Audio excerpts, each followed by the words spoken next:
G'day, my name's Peter Jamieson. I'm the Managing Director of Anditi. We're based in Newcastle, Australia.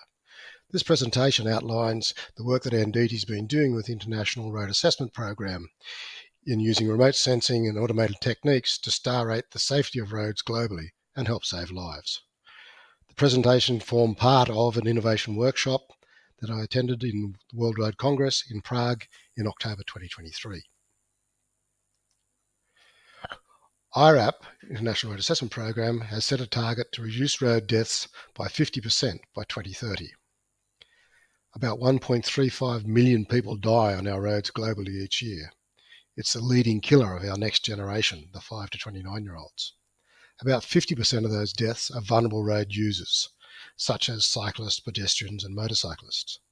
About 90% of the deaths occur in low to middle income countries, placing huge demands on the health resources they've got and many other scarce resources that they have in this space.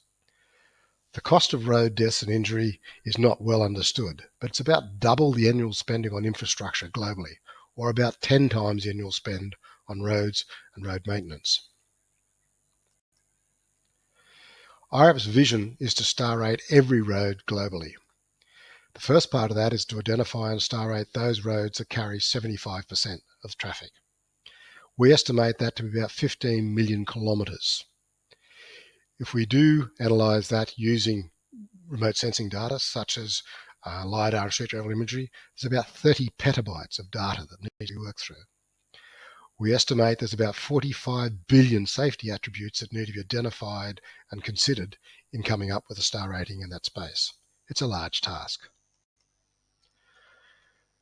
To star rate 15 million kilometres, the roads are broken up into approximately 100 metre segments.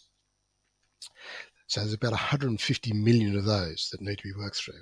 45 million kilometres of line markings and lanes need to be analysed. 60 million intersections and associated attributes, and about 300 million poles and trees. That's about 45 trillion coding decisions, which is about 5.6 million decision days if it's done manually. And when all that's done, it still requires QA, auditing, etc., which is basically going back to the same process all over again. IRAP, the Accelerated Intelligent Road Assessment Program, looks to replace a lot of that manual editing with using automated techniques, which we'll talk about in this next phase.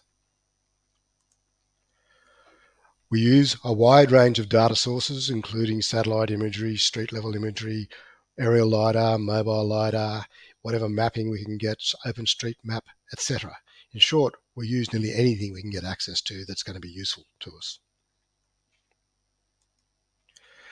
The process we go through to do our star rating involves us firstly ingesting the data, the 30 petabytes that we talked about, from a range of sources. We then need to QA that data because, as we all know, not all data is made equal. Once we've worked out what data we can use, we then need to relate that to the road network that's out there and the 100-metre segments that IRAP uses to code it. We then run that through our road viewer technology, which is a combination of automated and semi-automated techniques, and then we visualize that and work through it. Then we have techniques for actually doing rapid QA of the data, which we'll show you a bit about as well. Output from that is data that is 2D and 3D that we can then use to star rate roads. And from that, we generate the star ratings or assets and work through from that space. Traditionally, star rating's been done using someone sitting in front of a video and then trying to estimate how far poles, gantries, walls, etc. are from the road and which is the closest of those objects to the road as you're going along a 100-metre segment, how wide the lanes are, etc. There's a lot of decisions. Approximately 3,000 decisions need to be made every kilometre to star rate the road. It's a lot of work. The processes we use try and draw in data from as wide a range of sources as you possibly can. So we'll use satellite imagery and aerial imagery. That'll allow us to understand the road corridor and the surrounding context of the road. So where it's dual lane, where there are intersections coming up, etc. in that space. We also use aerial LiDAR. Here you're looking at an enhanced version of aerial LiDAR that pulls out brake lines and features such as roundabouts, curbs, medians, islands, etc. And that all feeds into our overall process. We also utilise off-the-shelf mobile LiDAR that's really been captured to help with navigation mapping, but we'll repurpose it and then basically allows us to pull out most of the features we want. This data has some variability. We've been using survey-grade mobile LiDAR, which gives really dense, good coverage, allows us to actually measure the width of lines accurately, the height of poles, the diameter of poles, how big cracks are in the road, where they occur, etc., etc. But like all data, it needs to be checked. There can always be issues with it. And that checking, particularly of mobile LiDAR, takes a lot of work because you've actually got to visually go through it. So we've developed a technique that allows us to assess that data in near real time. We first get the data and remove all features from it that aren't on the road, such as mobile trucks, cars, etc., etc. We then basically check the data to make sure we've got accurate coverage across the whole area, and then we'll make sure that all the line markings, etc., that we need are in place, and then we can work from it from that point. Once we've done all that, we then start to generate a synthetic or a consistent data set. So on the left, we're looking at a normal 360-degree image. On the right, we're looking at a coloured point cloud. And what we do is combine those two to come up with the best set of consistent data we can for the road system.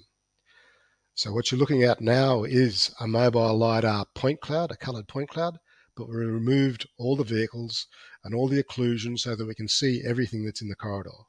And then once we have this sort of data, we're then ready to be able to use automated techniques to go through and extract line markings, etc., in the road system. So this is an example of our automated techniques showing basically where we can pick up poles and line markings, trees, signs, etc., through the whole area. This then becomes input for other systems that we use. We can also use survey-grade mobile LiDAR, much denser, but in this we can actually measure the diameter of everything we want to, know exactly where the line markings are, etc. It's just more expensive to use. From all of that data, we then process it to generate the attributes that we're interested in, such as line markings, poles, walls, etc., and we can drop that data down into a shapefile such as the one you've seen, reducing terabytes of input data down to metabytes, about a 1,000,000-time reduction in the amount of data we need to handle.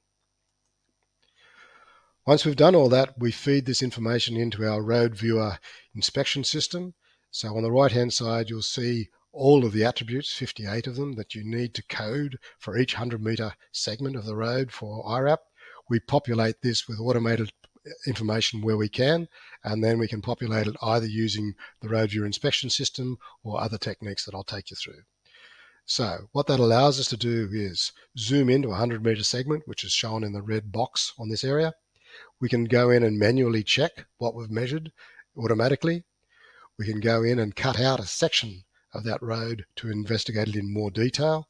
And in this instance, we can zoom down onto the road system, level it out, have a good look at what's there, looking at the coloured point cloud. And because of the accuracy of the coloured point cloud, we can measure heights and clearances, etc., etc. We have another level of data that we can use, which is the intensity of return, which gives us indication of where the things like line markings and the road surface are. On top of that, we can jump into in-road viewer and look in the 360-degree street level imagery to understand exactly what's there in great detail.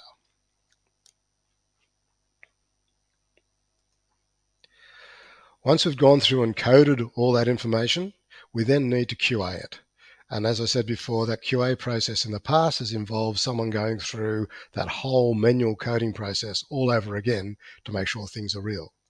So what we've done is developed our road coder, which is a system that allows us to pull all the information into one space and update the edits on things.